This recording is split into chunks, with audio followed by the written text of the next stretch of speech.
vir die kalender gebind het, het so 'n bietjie van Oktober en September omgedraai.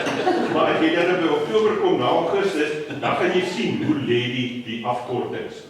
Maar eenvoudig, Rooihals, Primelbaai, REPB, Bettiesbaai, DB. Palmiet streek is PM, daar's 5 wyke, Palmiet 1 tot 5. Dan het jy Heuningkloof, HK, daai kan, dit staan nou nie van ons op, dit staan vir Heuningkloof. En dan het jy Klein Berlyn, daar waar julle bly, dis 'n KB, met 'n stuk sagtheid. En dan wil ons ambassadeurs wees van mense wat sê, ons gaan nie seker mou oor as wat verkeerd is nie, ons praat juist oor die hoop in Christus op 'n nuwe lewe wat vorentoe gaan.